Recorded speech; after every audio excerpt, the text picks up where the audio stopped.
Hello everyone. We will continue our journey of knowledge following the footsteps of Samuel Johnson. Today we are going to read one of his most famous essays entitled Ortogrul of Basra. The themes discussed in his essays are so relevant to our times that they seem to have been written today. We have said this over and over again, but as you can see for yourself, Johnson wrote on the fundamental conditions of being human. He was deeply interested in the psyche of humans, which is somewhere deep down all of us the same. Today, we are going to see how Johnson narrates the story of Ertugrul to pass on to us an astonishing judgment regarding our desire to grow rich.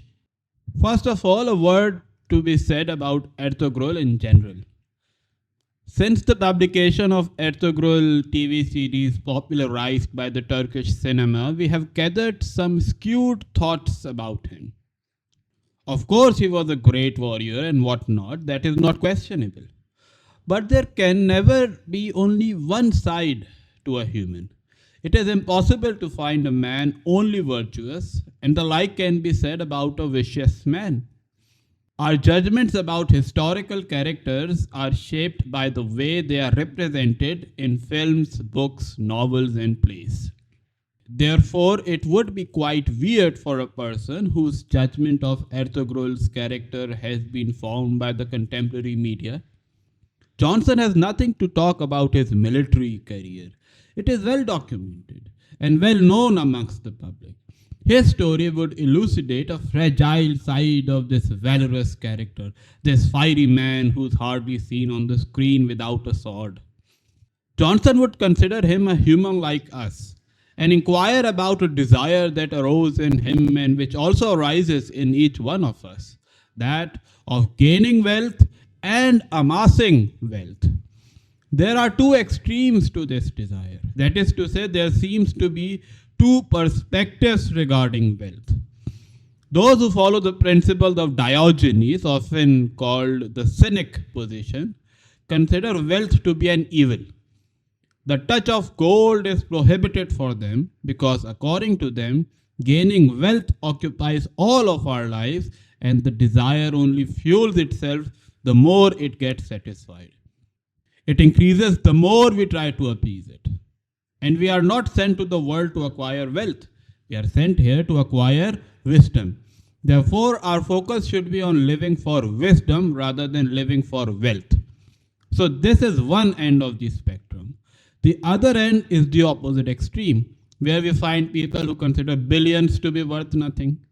For them, acquisition of wealth is a duty, and not just its acquisition, but they also have the duty of amassing it as much as possible, which we politely call savings.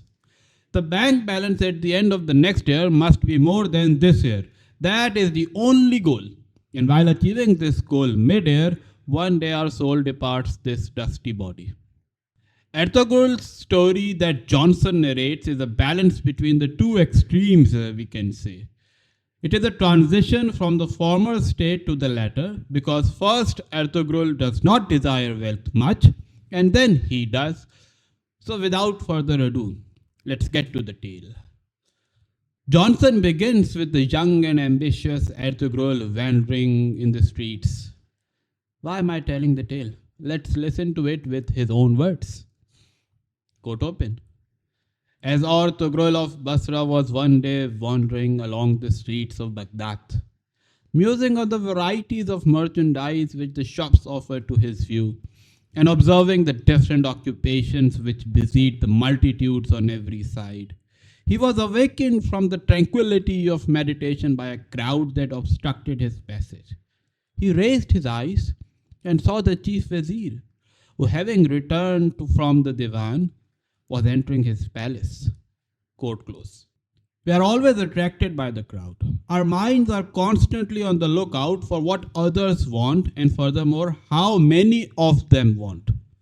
It is important that at the beginning we have the mention of this phenomenon because ultimately it is the desire generated from the imitation of the multitude that is responsible for our downfall. We question less as the crowd grows. Our concept of certainty is psychologically quite interesting. The more the people buy a certain thing, the more we consider it to be worthy of buying. And as James Joyce once said, wherever there is money, there will be people. It is as simple a formula as one can get. And it fits absolutely perfect here as well. As Johnson continues, quote open. Ortogrul mingled with the attendants and being supposed to have some petition for the vizier was permitted to enter. He surveyed the spaciousness of the apartments, admired the walls hung with golden tapestry, and the floors covered with silken carpets, and despised the simple neatness of his own little habitation. Quote close. Simplicity hardly attracts attention. There are many people in the world who are incredibly rich but are hardly noticed in the public because their attire does not really stand out from the crowd. Their lifestyle is simple, and even though they can easily become famous by their spending patterns, they choose not to. On the other hand, we have people like the vizier in the story who is constantly aggrandizing himself with the show of his wealth. These kind of people are always on the lookout for showing their outer self, of constructing an aura around them with the amassing of shiny stuff to hide their emptiness within. They thrive on attention, just like now we thrive on the like economy on social media. The more the likes, the more the worth of the online personality or page.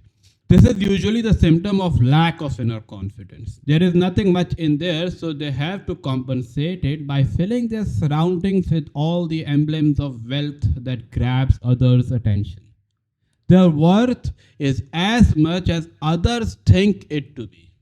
And this is not a phenomenon that is only present online. In fact, it has been present in our society since the previous century. Last century saw the rise of consumption to an unprecedented level, not just numerically, but also ideologically. It came to be known as consumerism. In simple words, consumerism is defined by Veblen as a social malady in which the society as a whole makes its standard of worth dependent upon the number of goods consumed, which means that the more one flaunts one's wealth socially, the more he is worth. But according to Johnson, this is not a 20th century phenomenon. This is what we find everywhere when we read history. But the main lesson here is for the weak-hearted like Ertugrul. Like most of us, he is starstruck by the contrast between the simplicity of his lodgings and that of the viziers. This is a trap that those get into easily who want to get rich quickly so that they can also imitate this behavior and feel the grandiose feeling of being acknowledged. Johnson continues, quote open. Surely, said he to himself, this palace is the seat of happiness where pleasure succeeds to pleasure and discontent and sorrow can have no admission. Whatever nature has provided for the delight of sense is here spread forth to be enjoyed. What can mortals hope or imagine which the master of this palace has not obtained? The dishes of luxury cover his table, the voice of harmony lulls him in his bowers. He breathes the fragrance of the groves of Java and sleeps upon the down of the cygnets of Ganges. He speaks and his mandate is obeyed. He wishes and his wish is gratified. All whom he sees obey him, and all whom he hears flatter him. Quote close. Such affluence gives the wrong impression, as Ertugrul also gets, that this is the seat of happiness. But the misconception does not stop there. It completes the circle when the onlooker also assumes that with such grand affluence, finally, one can get rid of the sorrows and anxieties that disturb us all the time. Our understanding of happiness is inverted. We consider happiness to be ever present and sorrow as nothing but a lack of it. This is mistaken because, as Schopenhauer has already explained this, we take happiness to be more fundamental, that is to say, the common sentiment amongst beings in place of suffering. Actually, happiness is nothing but the absence of suffering. Our fundamental condition is suffering. To suffer is to human, and happiness is nothing but a momentary spike in our mind that makes us forget for a while that we are here to suffer. So, to correct this perspective, it must be thought that the spectrum starts from a lot of suffering and ends at a little bit of suffering. And happiness is just a byproduct on this spectrum somewhere. Ertugrul makes another mistake. He equates happiness with the delight of sense and then goes on to describe what shiny things his eyes could see and the fragrances from heavens he can smell. We all know that with just a little bit of thought on this matter, one can easily conclude that this is a materialistic concept of happiness. Our self is not just materialistic. What we assume from the outside is not present inside. The outwardness of the self is materialistic and it does not correspond to our inwardness. Happiness, sorrow, suffering, pain, all these sentiments belong to the inward self, not the outward manifestation. Not every beautiful person is good, just as not everything that shines is gold. Such opulence forces Ertugrul to self reflect. Johnson explains his reverie in these wonderful words.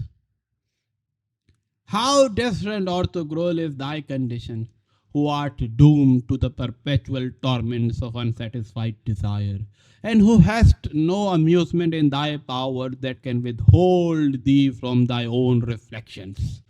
They tell thee that thou art wise, but what does wisdom avail with poverty? None will flatter the poor, and the wise have very little power of flattering themselves. That man is surely the most wretched of the sons of wretchedness, who lives with his own faults and follies always before him, and who has none to reconcile him to himself by praise and veneration. I have long sought content and have not found it. I will from this moment endeavor to be rich. Quote close. Here comes another mistake from Ertugrul. He considers happiness to be satisfaction of desires. What is the problem with this idea? You can ask for yourself. Has there been any moment in your life that you have not felt desire of one thing or the other? Most probably none. And that is the problem. It is the nature of desire that the moment one gets satisfied, it gives birth to plenty more of them. Let's say I have a desire to buy a car. I buy the car. Then I would want to embellish it with fancy stuff because I do not like a simple metal box without the stamp of my personality. Then there would be further desire of improving this or that, and the list goes on. And then finally, one day I will be fed up of that car and want to sell it to buy the other. Obviously, this does not happen in a day. It takes time and sometimes years for some people to desire new things about their cars. The point is that whether it be a car or a mobile phone, if we do not have something, we desire it and value it. And the moment we get it, we stop desiring it and our mind turns towards something else for gratification. Desires are always related to the material world. And since it is the law of the material world that everything depreciates in matter and in value with time, so do our desires. If Ertugrul would have known this principle, Johnson is hinting, he would not have had this childish reverie. Following it, he mentions flattery, which can also be called the desire to be seen. As we saw earlier, it is deeply problematic that we consider our worth to be determined by the number of things we can flaunt to attain attention. But Ertugrul is obsessed with it. His main objective seems to be to escape himself by substituting his suffering in loneliness with the presence of others around him who can console him and egg him up grâce à l'opulence. The great French philosopher Jean Paul Sartre once said that if you are alone and unhappy, then you are in a bad company. We need to acquaint ourselves with the silence of loneliness in which our thoughts are the loudest and we are forced to be true to ourselves. We need to acquaint ourselves with the knocking of anxieties on ourselves in the dark of loneliness when not even a leaf moves and everything is still but ourselves with a space in between. Ourselves. We need to acquaint ourselves with the torrents of our emotions that invade us and turn the world topsy turvy amidst the vertigo of loneliness. But what does Ertugrul do? He is sick of his loneliness. So, what is his best methodology of gaining peace through, as he claims, his decision to become rich? Does he go more in the open air? Or does he further descend into the madness of his own company full of human follies? Here comes Johnson with his master stroke. He does precisely what he was running from. Quote open. Full of this resolution, he shut himself up in his chamber for 6 months to deliberate how he should grow rich. He sometimes proposed to offer himself as a counselor to one of the kings of India, and sometimes resolved to dig for diamonds in the mines of Golconda. Quote close. Isn't that contradictory? Just now he said that he would find the elixir of happiness that would attract the crowd to his glory and let him be contented. But the only place where even he could go was a chamber in which he could only talk to himself. What should I do? Whenever you encounter this question, it necessitates you to take a long, lonely walk. Or if the matter is as serious as with Ortogrul, then you shut yourself up, because in the end, you know that the best advice that you can get is only from yourself. The self is a weird entity. It is as abstract as it is concrete. It asks as many questions as it cannot answer. It houses 1,000 monsters with 1,000 fairies. It is greater than the world and yet at the same time the least worthy. It sells as quickly as it buys. It is bought as quickly as it could be sold. It is as haughty as it is weak. It is as happy as it is sad. It is as good as it is bad. It suffers as much as it could be happy. It works as much as an ant, while it yawns as much as a lion. It is as much present in the moment as the moment itself. It stoops as low as it can rise. It is as much crafty as a Pharaoh. It is as meek as a Moses. This is the same self that Abraham possessed. This is the same self that we possess. Because it is this anguished self, as Pascal said, that is the difference between a human and everything else, an abyss of contradictions, a cauldron of desires. These fluctuations of opinions brought about an epiphany to Ortogrul that Johnson explains thus. Quote open. One day, after some hours passed in violent fluctuation of opinion, sleep insensibly seized him in his chair. He dreamed that he was ranging a desert country in search of someone that might teach him to grow rich. And as he stood on the top of a hill shaded with cypress, in doubt whither to direct his steps, his father appeared on a sudden, standing before him. Ortogrul, said the old man, I know thy perplexity. Listen to thy father. Turn thy eye on the opposite mountain. Ortogrul looked and saw a torrent tumbling down the rocks, roaring with the noise of thunder and scattering its foam on the impending woods. Quote close. Reading this reminds us of other instances in literature when we have fathers appearing to the son, the most famous one being Hamlet's meeting with his father. But what is Ortogrul's father doing here? He is giving his son a moral. So listen carefully first to the complete advice, and then we will see its veracity. The dream goes on. Quote open.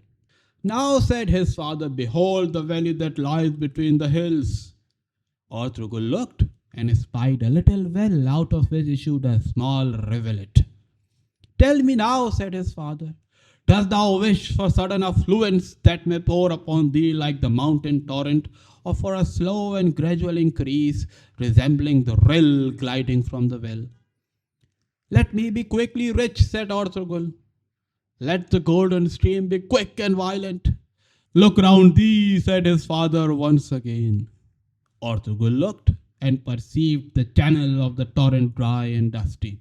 But following the rivulet from the well, he traced it to a wide lake, which the supply, slow and constant, kept always full. He waked and determined to grow rich by silent profit and persevering industry.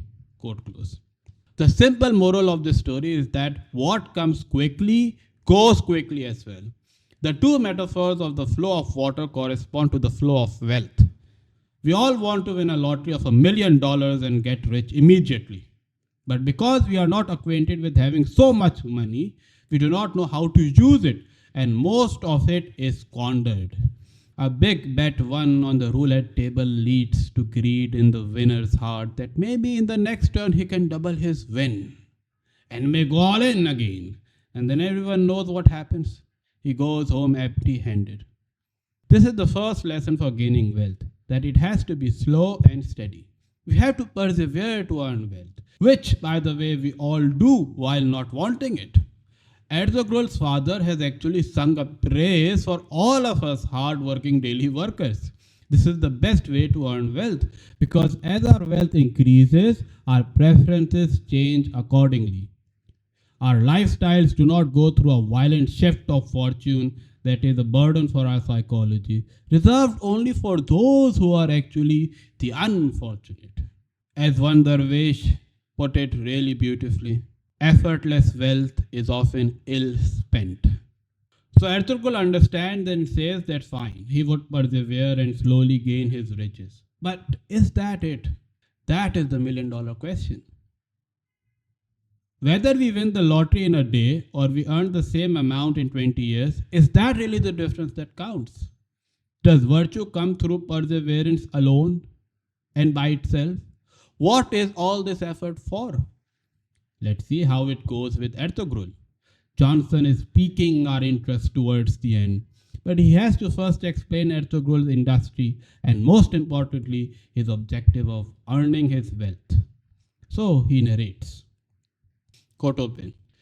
Having sold his patrimony, he engaged in merchandise and in 20 years purchased lands on which he raised a house equal in sumptuousness to that of the vizier, to which he invited all the ministers of pleasure, expecting to enjoy all the felicity which he had imagined riches able to afford. Leisure soon made him weary of himself, and he longed to be persuaded that he was great and happy. He was courteous and liberal. He gave all that approached him hopes of pleasing him, and all who should please him hopes of being rewarded. Quote close. Leisure soon made him weary of himself, as was expected from this kind of man. He may have gotten rich with perseverance, he may have learned the art of getting rich, but unfortunately, he could not learn the art of living happily. Precisely because all his effort was misdirected. He wanted to be convinced that he was great and happy. For sure, who does not want that? But the problem is that he wanted to be great and happy in the eyes of others, not for himself. And what is the end of the story? The end that must open our eyes to the realities of this world and reorient our attitude towards earning wealth. The thing that matters the most is that we should be convinced that we are happy. We should be the one who should judge ourselves and direct our efforts towards the objectives that keep this torturous self under control, especially when it comes to satisfying it with the means of wealth. Money cannot buy everything, happiness the least of all. These are the last words that Johnson remarks about this sad man. Quote open. Every art of praise was tried, and every source of adulative fiction was exhausted. Ortogrul heard his flatterers without delight because he found himself unable to believe them. His own heart told him its frailties. His own understanding reproached him with his faults. How long, said he with a deep sigh, have I been laboring in vain to amass wealth which at last is useless? Let no man hereafter wish to be rich who is already too wise to be flattered. Quote close. Thank you, everyone.